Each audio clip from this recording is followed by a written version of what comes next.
तो आज जो का क्लास 8 का सेशन 5 है और हम लोग चैप्टर 1 का सेशन 5 देख रहे हैं। ठीक है, इस क्रम में हम लोग जब आगे बढ़ेंगे तो हम लोग को पढ़ना ये है कि properties of multiplication of rational number. Rational number के मल्टीप्लिकेशन का क्या प्रॉपर्टी होता है उसको जानना है। ठीक है, तो उसको जानने के लिए हमारा सबसे पहला प्रॉपर्टी है क्लोजर प्रॉपर्टी। ये होता क्या है? क्लोजर प्रॉपर्टी हमें ये बताता है मल्टीप्लिकेशन का कि दो रैशनल नंबर का मल्टीप्लाई हमेशा एक रैशनल नंबर होता है।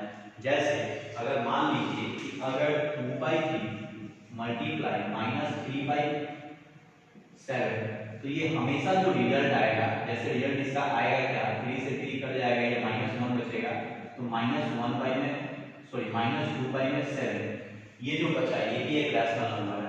तो क्लोजर प्रॉपर्टी हमें ये बताता है कि दो रैशनल नंबर का मल्टीप्लिकेशन हमेशा एक रैशनल नंबर होता है। कम्यूटेटिव प्रॉपर्टी का मतलब ये होता है, इसके लिए अगर हम आगे बढ़ेंगे तो इसका एग्जांपल के तौर पे आप देख सकते हैं a/b multiply c/d is equals to c/d multiply a/b। ये ऐसा उसी तरह से है जैसे कि आप 2 मल्टीप्लाई 3 बराबर आप कर सकते हैं ना, 3 मल्टीप्लाई 2 बात बराबर है, लेकिन आप अपने आप को सेटिस्फाई करने के लिए कोई एक रैशनल नंबर यहाँ ले लीजिएगा, कोई एक रैशनल नंबर यहाँ ले लीजिएगा, उसके बाद आप उसी को रिवर्स करके यहाँ करके LHS बराबर RHS करके देखिएगा, आपको बराबर आएगा। ये आपका कहता है कम्यूटेटिव लॉ। ठीक है, तो कम्यूटेटिव लॉ के बाद में आते हैं एसोसिएटिव। एसोसिएटिव में क्या होता है कि a/b multiply c/d bracket e/f equal to a/b multiply c/d multiply e/f। ये बराबर हो आपको एसोसिएटिव लॉ कहा जाता है या एसोसिएटिविटी कहा जाता है। ठीक है, अब आगे हम बढ़ते हैं डिस्ट्रीब्यूटिव लॉ। ये डिस्ट्रीब्यूटिव लॉ होता क्या है? डिस्ट्रीब्यूटिव लॉ के बारे में हम देखें, यहाँ पे गौर से देखेंगे तो देखिए आप अलजेब्रा में भी इस चीज को आप पढ़ चुके हुए हैं। तो ये डिस्ट्रीब्यूटिव लॉ होता क्या है कि आपका किसी नंबर से इसमें मल्टीप्लाई होता है, फिर इस नंबर से इसमें मल्टीप्लाई होता है विद साइन। तो जैसे अगर हम साइन को जोड़े, ये प्लस है, ये प्लस है, plus into plus plus, a into b,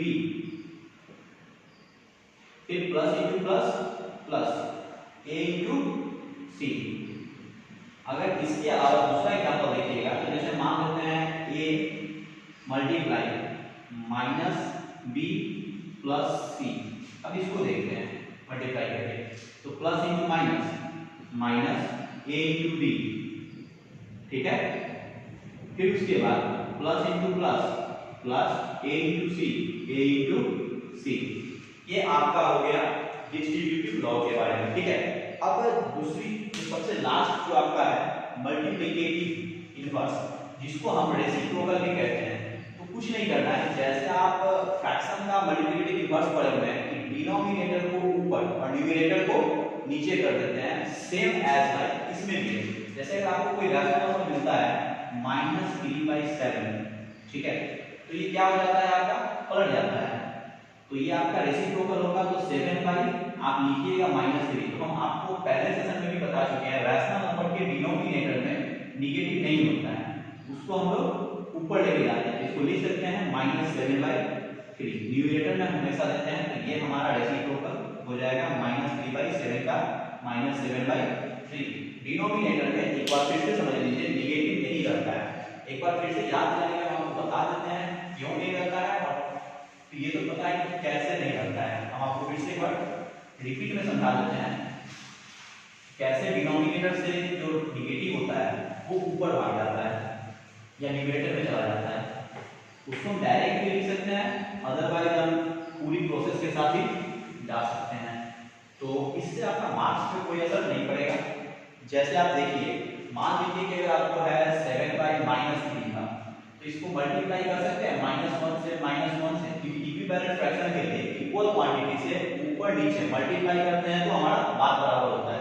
देखिए minus into plus, -7 × 7, minus into minus plus 3 × 3।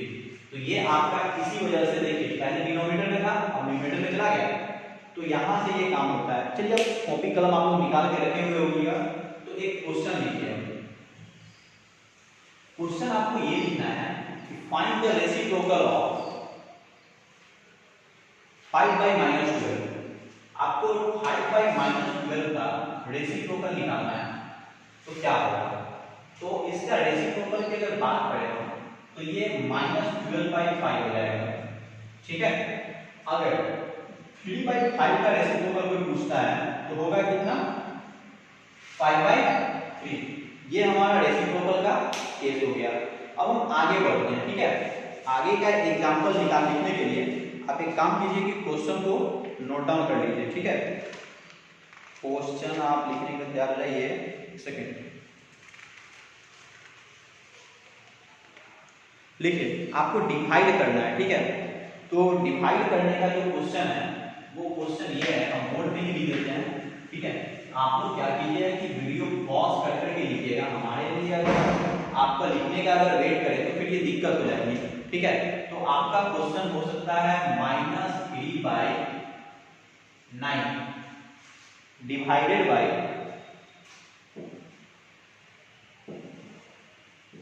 4/3,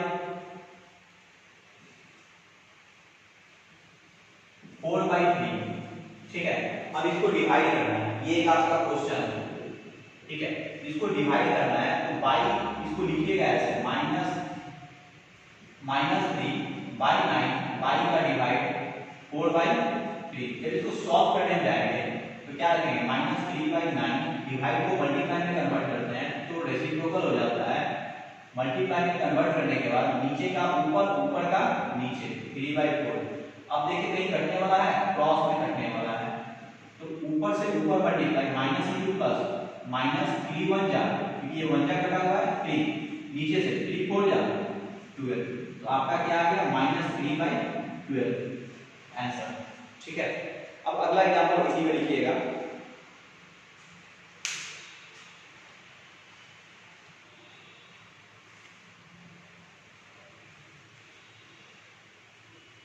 example कह रहा है the product of to rational number is, the product of to rational number is, आप लिखिए the product of to rational number is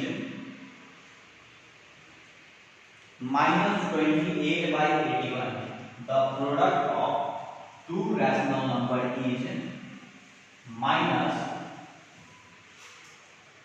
-28/81 if one of them -28/81 if one of them is 14/17 14/27 then find the other number, देखिए other number को अगर हम x मान ले तो देखिए ये क्वेश्चन ये कह रहा था कि दो नंबर मान लीजिए a मल्टीप्लाई b और उसका रिजल्ट आपका ये दिया, तो उसमें से पहले वाले का वैल्यू दे दिया, पहले वाले का वैल्यू क्या किया? दे दिया। अब हमको दूसरे वाले का पता नहीं है, हम इसके जगह पे कोई भी वेरिएबल, ये x जरूरी नहीं है, आप a से लेके z तक में कोई भी वेरिएबल यूज कर सकते हैं, या आप कोई सिंबॉलिक साइन यूज कर सकते हैं, bar, theta, alpha, beta, gamma etcetera, कोई भी साइन भी यूज कर सकते हैं जो कांस्टेंट साइन होगा, ठीक है। कांस्टेंट सॉरी वेरिएबल साइन, ठीक है।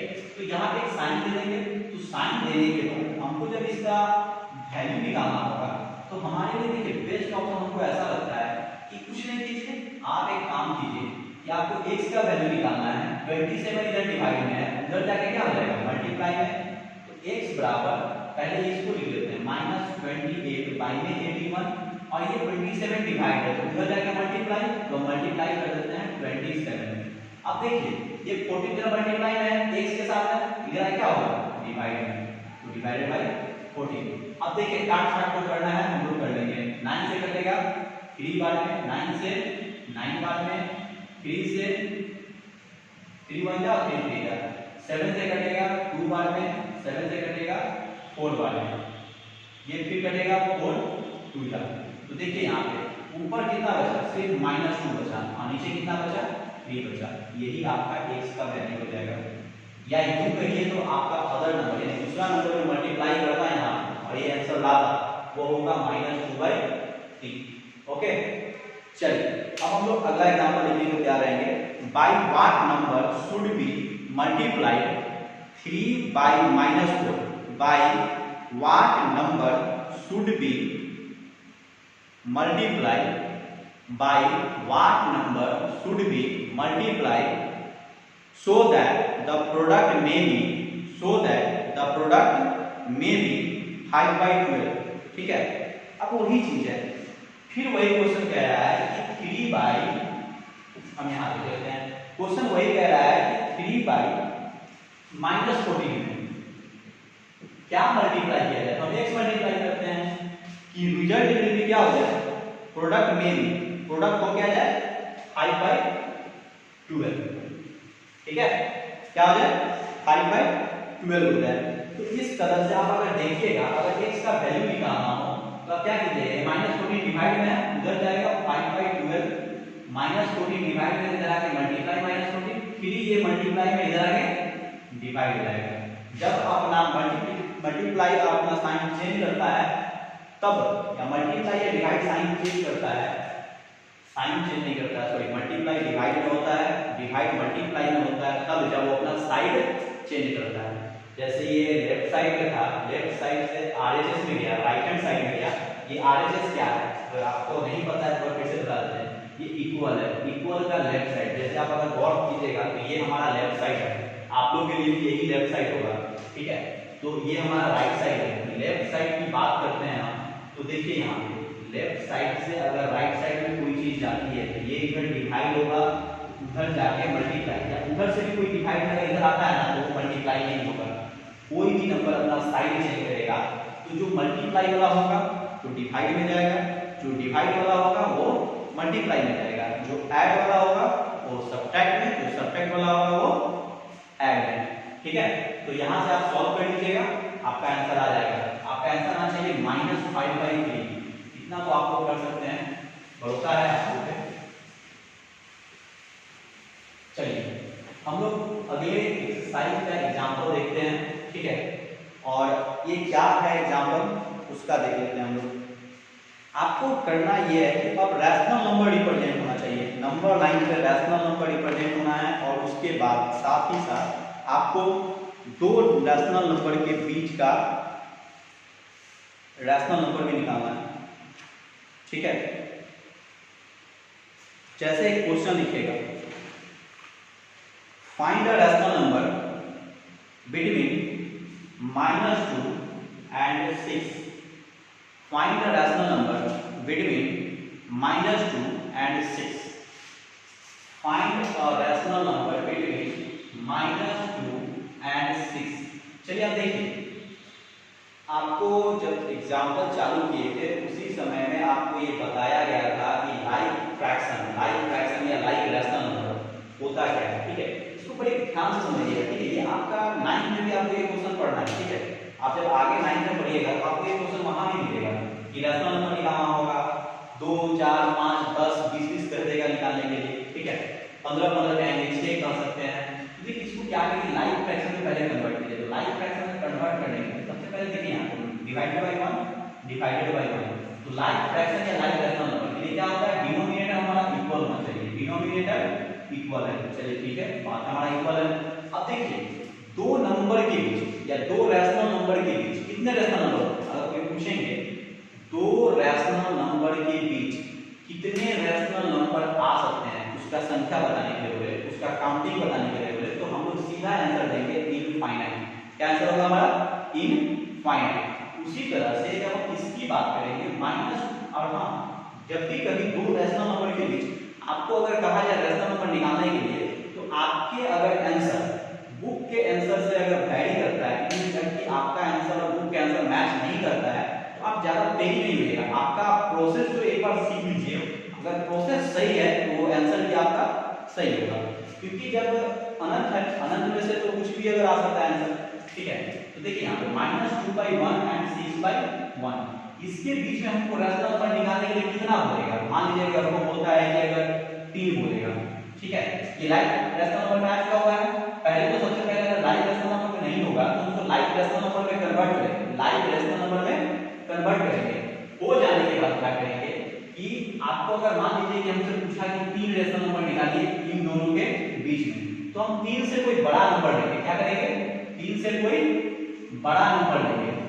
तो बड़ा नंबर अगर हम लेते हैं तो मान लीजिए 3 से बड़ा 4 भी ले सकते हैं, 5 भी ले सकते हैं, 6 भी ले सकते हैं, 10 भी ले सकते हैं। हम मान लेते हैं 5 लेते हैं, तो 5 से इसमें भी मल्टीप्लाई कर दीजिए ऊपर नीचे, और 5 से इसमें भी मल्टीप्लाई कर दिए ऊपर नीचे। तो देखिए ये जब मल्टीप्लाई कीजिएगा तो इसका कितना आएगा? -10/5, और ये कितना आएगा? 30/5।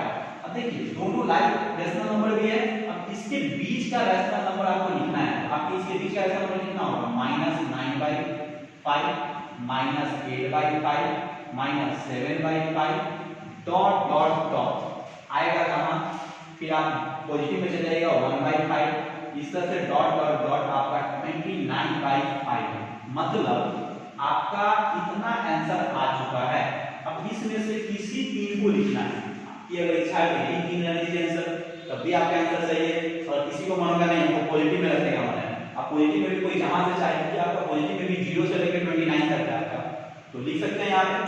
ठीक है, आप इसको नोट डाउन कर लीजिए। इसके बाद अगला क्वेश्चन एक और लिखिए मेरे तरफ से। ठीक है, वो क्वेश्चन ये है, find 5 rational number between, find 5 rational number between 2/3 and 3/4।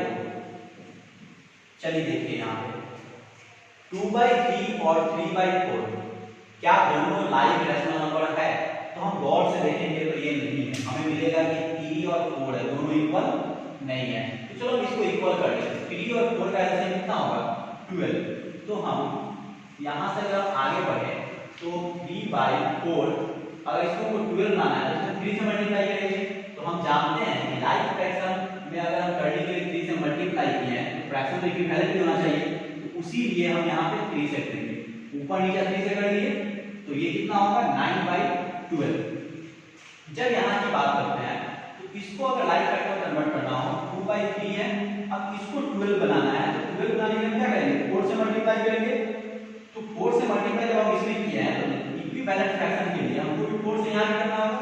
तो देखो 8/12 हो गया, ये 8/12 हो गया, ये 9/12 हो गया। अब हमने आपको बोला था इन दोनों के बीच में, इन दोनों के बीच में 5 रेशनल नंबर निकालने के लिए 5 से बड़ा कोई संख्या ले लीजिए, 7, 8, 9, 10। मान लीजिए 9 लेते हैं, 9 से इसमें भी मल्टीप्लाई कर लीजिए, 9 से इसमें भी कर लीजिए, 9 से इसमें भी कर लीजिए, 9 से इसमें भी कर लीजिए।